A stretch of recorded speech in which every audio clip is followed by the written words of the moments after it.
My name is Natalie Smith. I've been married to Harry for 7 years.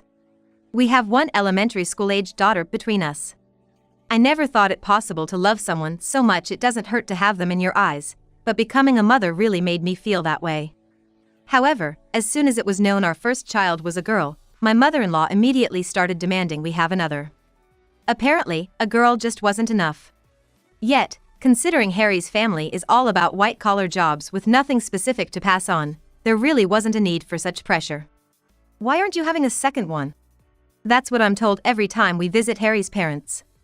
We're just letting nature take its course. Leaving it to nature isn't good enough. You must have a boy no matter what. Despite these demands, Harry has become uncooperative about having more children, feeling one is enough. Even when I convey what his mother says, he just replies, just ignore her. She'll give up eventually.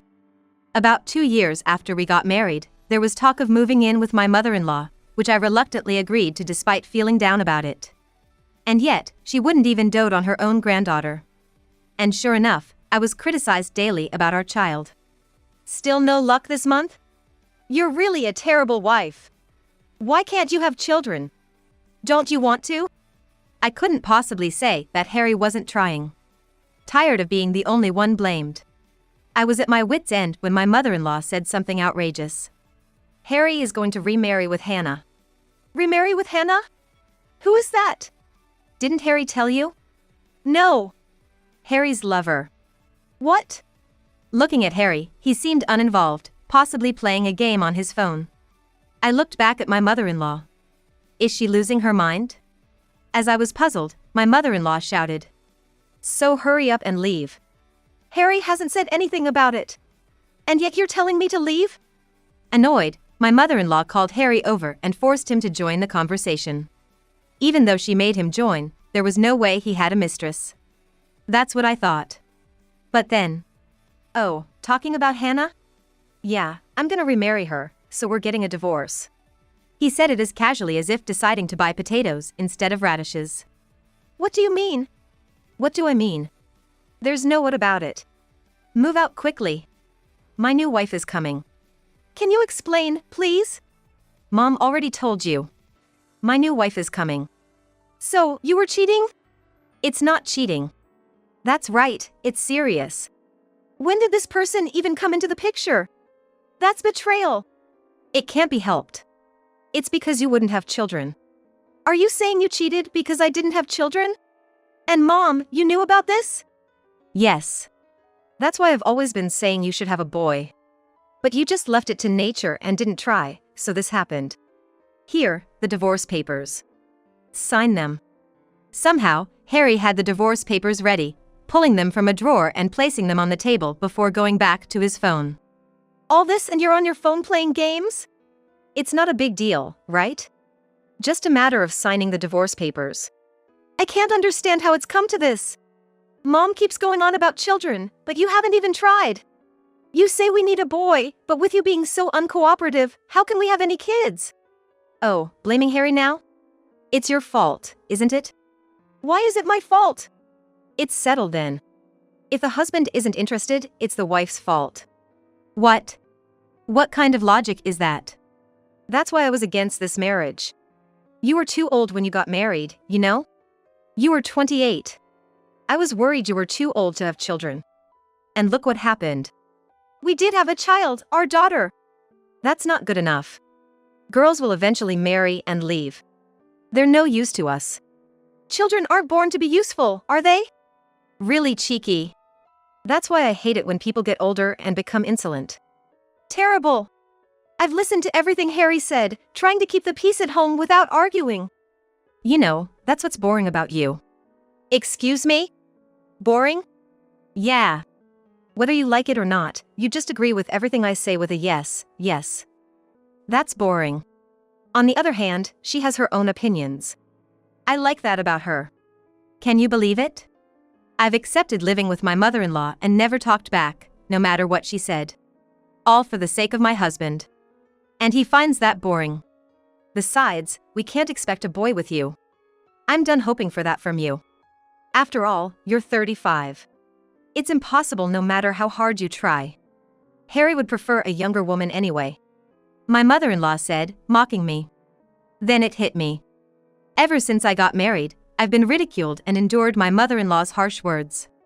Compared to the other wives in the neighborhood, I was told I was a failure, criticized for my cooking tastes, and scolded for not being able to educate our child when she made noise, despite getting older. Harry never took my side when I asked for help. What were those 7 years of endurance for? And now, to top it all off, he's having an affair. When did the affair start? Where did you meet this Hannah? Let's see, about a year after we got married, so 6 years ago? 6 years ago? Around the time I gave birth? Yeah. After all, like Mom said, younger women's skin feels better. How low can you go? Where did you meet her? Mom introduced us. Your mom did? She was working part-time at the store we always go to, and Mom thought she'd be perfect for me. So, she approached her. Does she know you're married? Yeah, she knows. But she said it's fine if we're getting a divorce. So, she knew and still had an affair. How old is she? Being so curious is just setting yourself up for disappointment. Can we drop it now? No. My husband was taken from me. I have the right to ask, don't I? Fine. She's 30. That's 10 years younger than you? That's why she'll probably give us a healthy baby. So, you encouraged his affair just to have a baby? Well, once she has the baby, they can just live as a family. I'm not thinking it ends with just having the baby.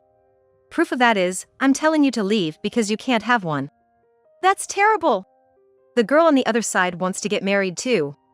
All that's left is for you to leave. So, hurry up and write it down. Pointed at the divorce papers, I was pressured to sign quickly. Hurry up, they kept saying, until I couldn't think anymore. Then, I saw my daughter at the corner of my eye. She was standing at the doorway, looking worried. Our daughter is watching. Huh? It's not good to discuss this in front of the child. Let's postpone it to another day. Oh, it's fine. It saves the trouble of explaining. Plus, after the divorce, she'll have to understand her parents' separation anyway. Children can get hurt by this. It's okay. This kind of thing happens in every family. Parental divorce is normal nowadays. I found myself staring at my husband. What is he saying? Doesn't he care about the child at all? That's when I felt foolish for clinging to these people. Suddenly, another part of me seemed to say just sign it and get it over with, and I found myself signing the divorce papers. Here, I've signed it. This is okay, right?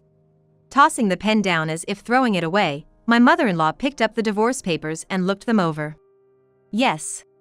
This is fine. Now, please leave. What? It's ridiculous to stay in the same house after a divorce, right?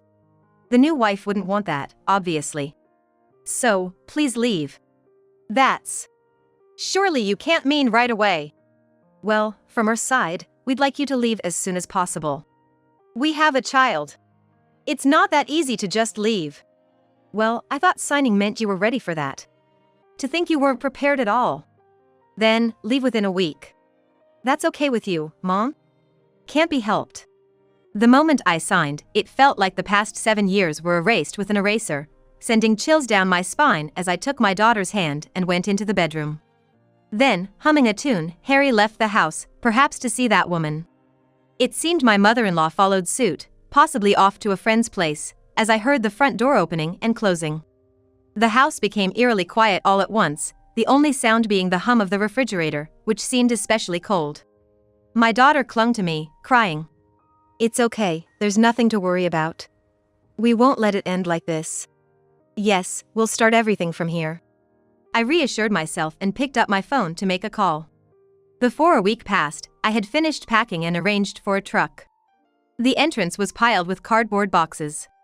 Seeing them, Harry and my mother-in-law clearly showed their pleasure. Finally leaving, huh? Well, that took long enough. But look at all those boxes. You're not saying you're taking the appliances too, are you? Can't you see? Not a single appliance is missing. How spiteful. I can see, but just to be sure. Some of them are for my daughter. It was bound to be this much. Shows how much I've spent on them until now. What a waste that was. Truly. Wasted money on those who were no help at all. Hope you're not leaving anything behind. Don't ask to send it if you forget something. I'm fine. Well, if you say so. The house will be more spacious now. It was suffocating before, but it feels refreshing now. As the truck arrived and they began loading it, the two sat on the living room couch, my mother-in-law turning on the TV. Harry didn't even seem to care about saying goodbye to his daughter, just played games on his phone. What kind of people are they? Not even a farewell to their daughter, cold until the very end. Though it hurt a bit, that feeling faded too. Thinking it's all over and a new beginning awaits made me feel surprisingly refreshed. My daughter, holding her stuffed animal, watched intently as I gave instructions to the movers. Her face was filled with insecurities, her eyes brimming with tears. It's okay, there's nothing to worry about. With that thought, I stroked my daughter's head. Once all the luggage was loaded onto the truck, Harry and my mother-in-law came to the front door. Is it done? Yes, it's finished. Ah, finally leaving. Now I can call her over. Yes, finally. Thank you for everything. Yeah, just hurry up and leave. It feels odd to say goodbye at the front door, given everything that has happened. Could you come to the truck with us? Huh? Why should we do that? We've been a family for 7 years. I thought it's the least we could do. This is goodbye, after all. Seriously. You're too earnest in the weirdest ways. We just want you to leave. Yes, that's why I'm asking you to come to the truck. I don't wish to prolong our farewell either. Mom, it's fine. It's over after this. Oh, is that so? Well, if Harry says so, it can't be helped. With that, my mother-in-law slipped on her sandals left at the entrance and stepped outside. Following her, Harry put on the last remaining sandal and went out. I took my daughter's hand, walked out of the entrance, and gave the movers a firm nod. Then, the mover said, "Please get on." What? Why do I have to get on? It's okay, ma'am, please get on as well. Wait, why do I have to get on? You need to. You'll understand once you're on. Wait. No, what are you talking about? The movers pushed the two onto the truck as if loading them. Despite their resistance, fearing a scene might attract the neighbors, they were concerned about appearances and couldn't protest loudly. Thus, they ended up getting on the truck. Harry! What is this all about? I have no idea either. But making a scene now would just be embarrassing, so let's just get on and we can come back later. That makes sense. It would be nice if you could come back. Saying that, I closed the truck door and waved goodbye to my daughter. The mover started the engine and drove the truck away. My daughter looked puzzled as she watched the truck drive off, but I turned to her with a smile and asked, "How about we have some snacks?" Once inside, I calmed my daughter down by bringing out the snacks I had bought. It was an oddly out-of-place small cake. Let's eat. While eating the cake, I explained to my daughter that her father and grandmother had moved out. My little girl must have thought she was the one leaving the house. She was surprised by the sudden turn of events, but I reassured her that everything was going to be okay. Then, a smile returned to her face. Apparently, she wasn't sad about the departure of her overbearing father and cold grandmother. It seemed she could tell who was in the wrong. About an hour later. Just as I expected, Harry contacted me. Hey! What's all this about? Oh, you've arrived already? Yeah, I've arrived. But this is her apartment, isn't it? That's right. Since you wanted to live with her, I sent you to her place. You should be grateful. Grateful? How can I be grateful for this? How did you even know this place? It's simple. A detective can find out that much if you ask. A detective? I needed the address to send you off, after all. You're the one who's supposed to be leaving. I never said I was leaving. From today, please live there with her. Lucky you, getting to live with her so soon. Huh? Don't mess with me. I'm not joking at all. Completely serious. Why would you do this? My home is there. That's right. That was our home. What right do you have to do this? It seemed they were on speakerphone, as I could annoyingly hear my mother-in-law's voice. No. You seem to be misunderstanding something, but this house is mine. Don't joke with me. The one joking is you, Mom. Introducing a mistress to your husband and encouraging an affair. I can't believe you did something so stupid. We're not talking about that now. You were supposed to leave when we divorced. So, it's decided that you, the wife, are the one to leave. Maybe you haven't been told? Told what? Mom, where are you yelling from? It's disturbing the neighbors. Shut up. The movers have left all the boxes piled up in front of the apartment. If left like this, your belongings will all get wet from the dew. If you don't want that, you should come. I don't think I need to go, since all the contents of those boxes are yours. What? That's impossible. My mother-in-law continued to scream hysterically. You're being shameful. You're going to live there now, and you don't want the neighbors to think a crazy old lady has moved in, do you? Who's crazy? Just live there from today onwards. We're strangers to you now. No, we're going back home. We'll kick you out of that house. That won't be possible. If you enter the house without permission, I'll sue you for trespassing. What kind of woman are you? You're the one who's crazy. Harry could tell you if you asked. Why don't you ask him? Ask what? Whose house it is. I don't need to ask. That house was bought by Harry after we got married. It was secondhand, but it was nice enough. That's why I moved in with him.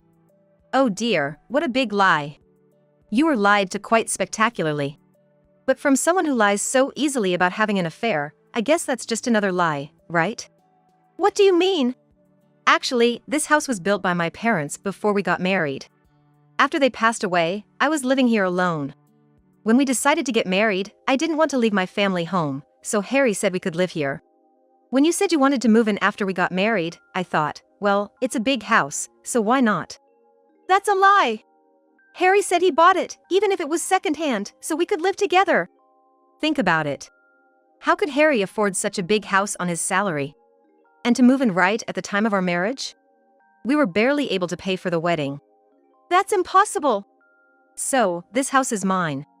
You have no right to claim it. Maybe you should ask Harry? Harry, what does this mean?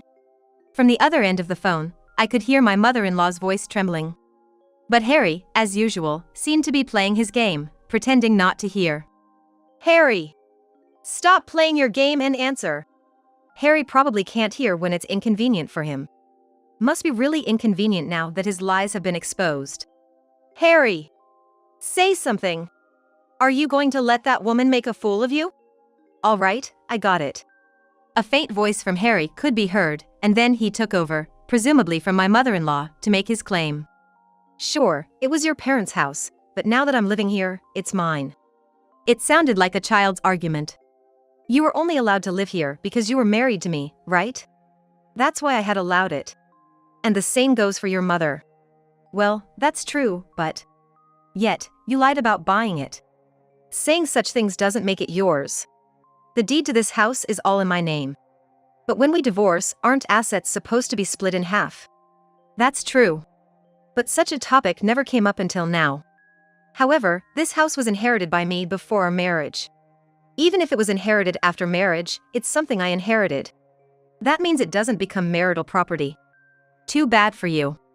So, there's no need to split it in half. That's a lie! If you think it's a lie, you could look it up. I'm only saying what I've been told by a lawyer. Realizing she might lose this argument, my mother-in-law butted in again. But, what about appliances and furniture? Those need to be split, right? Typically, yes. But all the appliances and furniture in our house were used by my parents. Of course, some items were replaced, like a toaster for about $60. Did you want it? Shall I give you $30 for it, or would you give me $30 and take the worn-out actual item? I don't want it! Oh, the junk Harry brought when he moved in is packed in cardboard boxes. And all of your stuff too. It's all packed in boxes. They were things one would normally throw away, but since you two cherish belongings so much, I didn't want to be complained at for throwing them away. So, rest assured, everything's packed. Well, thank you. Thanks to that, the moving costs were no joke. It was quite expensive. But since all the appliances are mine and I didn't have to pay for their transport, that's a relief. So, that's why the mover charged me that amount. It was expensive, wasn't it? I was surprised when I saw the estimate too. But it's not money I need to worry about paying. And there's still so much left. Yes, indeed. After all, most of it was practically garbage. Like socks with holes, worn-out sneakers, and stretched-out t-shirts. You should have thrown those out. Oh, what did you say when I asked if I should throw them away? It's wasteful, that's the problem with throwing everything away. You said that, right? Yet, you never wore them again and kept buying new ones. So, I couldn't throw them away, but do you have any complaints? So, you're saying we have to live in this cramped apartment? I don't know about it being cramped, but you wanted to live with her, right? That's good for you, isn't it? There's so much stuff, it's impossible in this apartment. Well, that's unavoidable, isn't it? You and your mom chose to have a mistress. Hey, that's too harsh. The divorce is finalized, so it's no longer my concern. And it's not over yet. There are still things to be done, so be prepared. Wait, what else is there? My words surprised my husband and mother-in-law, but I hung up the phone laughing. Sometime later, Harry called me with a voice full of anguish. It seems he got scolded by his mistress. What's the meaning of this? I wasn't expecting you to just show up. I didn't think it would come to this either. She sent our stuff and us here. Then take it back. With all this stuff? That's not so easy, is it? I don't care.